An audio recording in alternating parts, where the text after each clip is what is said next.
বিসমিল্লাহির রহমানির রহিম। প্রিয় সুধী, আসসালামু আলাইকুম রহমতুল্লাহি ওবরাকাতুহু।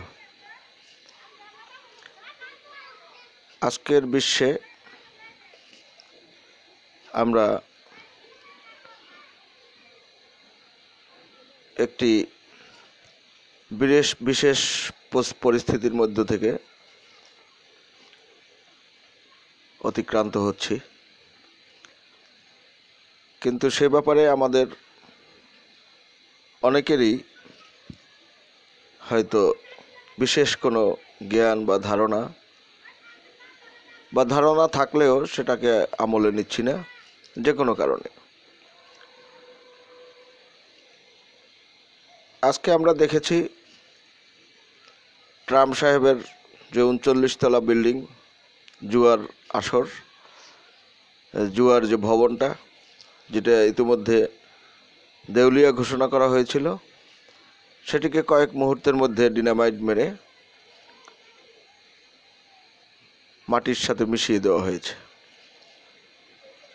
এর পেছনে কী উদ্দেশ্য সেটা তারা নিজেরাই বলতে পারবেন। ইতিমধ্যে আমরা বাইডেনকে দেখছি, যিনি তার স্বরূপে অবতীর্ণ হওয়া শুরু করেছেন। আমরা দেশে দেশে স্বজনহারা বা আত্মীয় স্বজনহারা এদের হৃদয়ের রক্তক্ষরণ দেখেছি এবং তাদের শাসন ব্যবস্থাও দেখেছি এবং এখনও দেখছি তারা কতটা মায়াবী, জনবান্ধব, তাও আমরা দেখছি এবং দেখেছি। আমরা আশা করব বাইডেন সাহেবের নীতি জনবান্ধব হবে এবং মানুষের কল্যাণে হবে। আমরা আমেরিকার ট্রাম্প ভবনের পতনের সাথে সাথে আমাদের দেশেও কেরানীগঞ্জে ৩ তলা ভবন একটি উল্টে পড়তে দেখেছি। এর কারণ বিবিধ। সেখানে ডোবার মধ্যে উল্টে পড়তে দেখেছি। বিভিন্ন জন বিভিন্ন মত প্রকাশ করছেন। তো সে যাই হোক, আমরা আজকে আমাদের নিজেদের নিয়েই ব্যস্ত দিন পার করছি। সকলেই গোলেমালে যায় যতদিন, সেই হিসাবেই মনে হচ্ছে রাষ্ট্রের মতো চলুক, আমরা আমাদের মতো চলি। চোখ বুঝলে সকাল, আবার সাময়িক কোলাহল, দিন শেষে রাত, আবার সকাল। নতুন সকালের আশায় আমরা প্রতিটি দিন পার করে যাচ্ছি। বর্তমান বিশ্বে যেইভাবে বরফ পড়ছে, তুষারপাত হচ্ছে,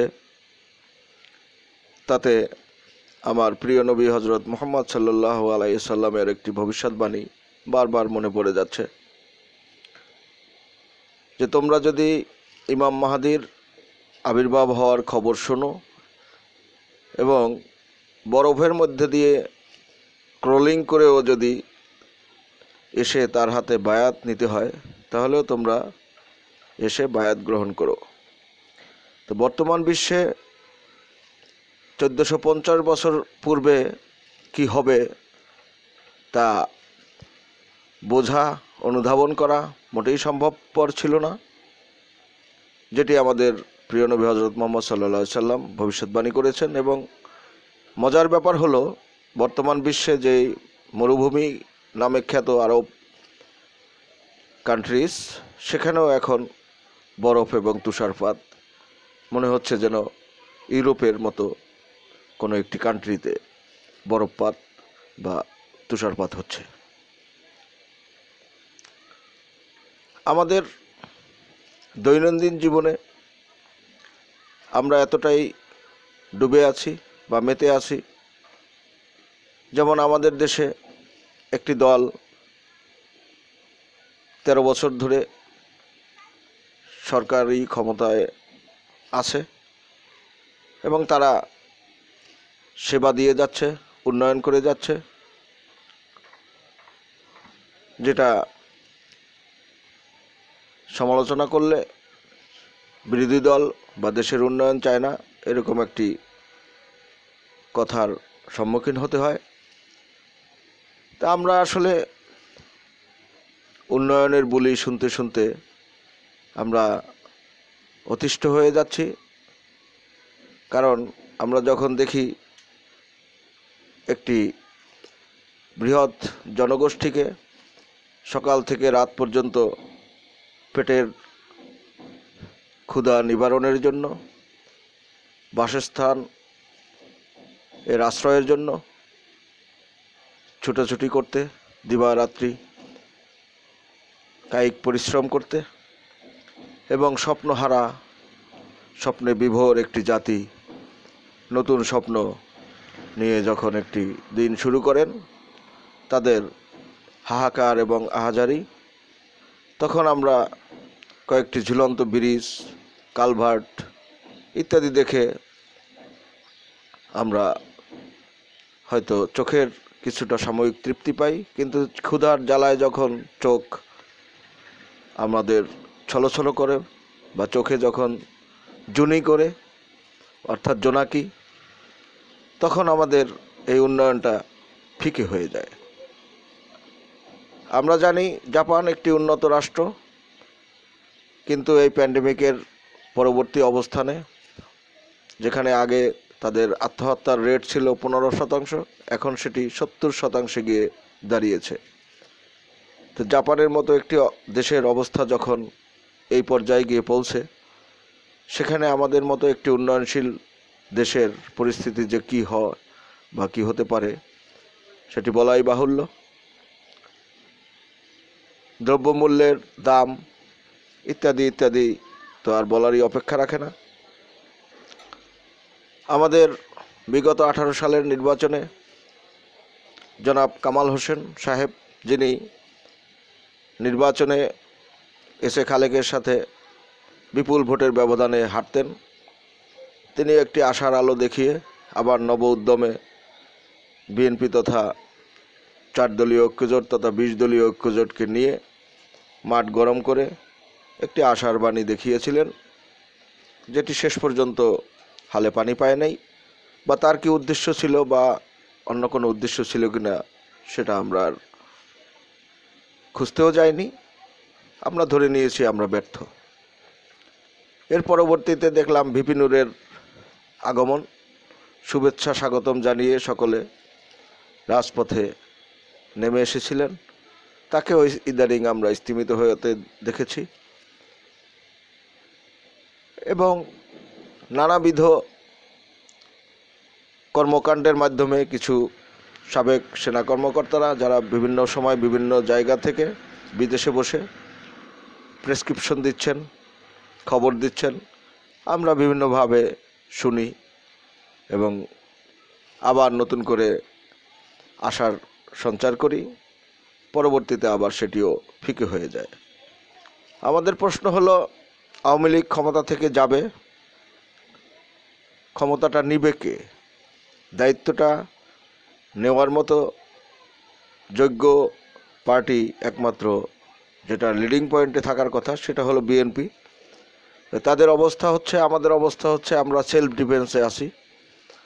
সেলফ ডিফেন্স দিয়ে রাজনীতির মাঠ কতটুকু উত্তপ্ত করা যায় বা রাজনীতি কতটুকু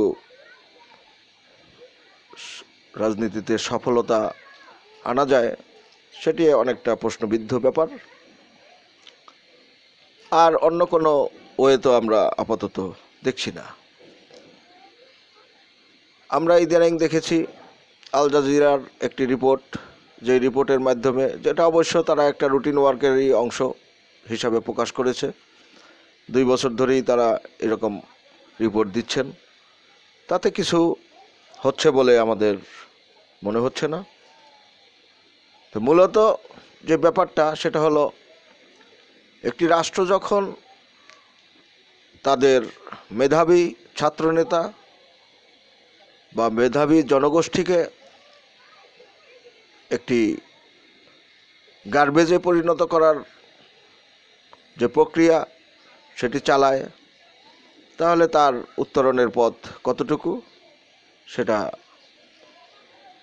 সকলেই হয়তো গভীরতা মাপতে গেলে বা জিনিসটা নিয়ে গবেষণা করলে কিছুটা হলেও সবাই বুঝতে পারবেন। এটা নিয়ে আর বেশি কিছু বলার নাই বলে আমি মনে করি। তারপরেও আজকে যেহেতু 19, 20, 21 সাল, অর্থাৎ 19শে ফেব্রুয়ারি 2021 একটি বিশেষ দিন, সেই দিনে দাঁড়িয়ে আমরা আবার একটি নতুন স্বপ্ন দেখতেই পারি যে 2023 সালে যে নির্বাচন হবে সেই নির্বাচনটি আমরা গণতান্ত্রিক উপায়ে সঠিকভাবে আমরা জনগণের ভোটের অধিকার, ভাতের অধিকার নিশ্চিত করার মানুষে আমরা একটা সঠিক নির্বাচন উপহার হিসেবে পাব। কিন্তু কিভাবে সেটি প্রশ্ন। সেই লক্ষ্যে যদি সকলে শান্তিপূর্ণভাবে একটি আলোচনার মাধ্যমে একটি পরিবেশ সৃষ্টি করতে পারেন, তাহলেই কেবল আমরা সেই স্বপ্ন দেখতে পারব। আর যদি সেটি সম্ভব না হয়, তাহলে আমাদের আমরা যখন কোনো কিছু পারি না তখন ভাগ্যের উপর ছেড়ে দেই এবং বলি ভাগ্যের বাইরে কিছু নাই। এর আগে আমরা নিজেরা পেশি শক্তি দিয়ে সব কিছু আমরা অর্জন করার চেষ্টা করি, ব্যর্থ হওয়ার পরে বলি আল্লাহ যা করেন ভালোর জন্য করেন। অথচ আল্লাহ যা করেন সবই ভালোর জন্য করেন, প্রথম থেকে শেষ পর্যন্তই। সুতরাং আমরা এখন অনেকটাই শেষ পর্যন্ত আত্মসমর্পণ করে ভাগ্যের উপরেই ছেড়ে দিলাম। হে আল্লাহ, আমাদেরকে তুমি রক্ষা করো, ভালো যা কিছু তাই আমাদের জন্য নির্ধারণ করেছো সেটি আমাদের সামনে উপস্থিত করো।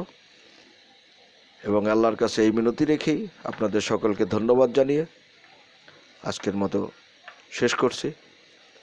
ভালো থাকুক বাংলাদেশ, ভালো থাকুক পৃথিবী। আল্লাহ হাফেজ।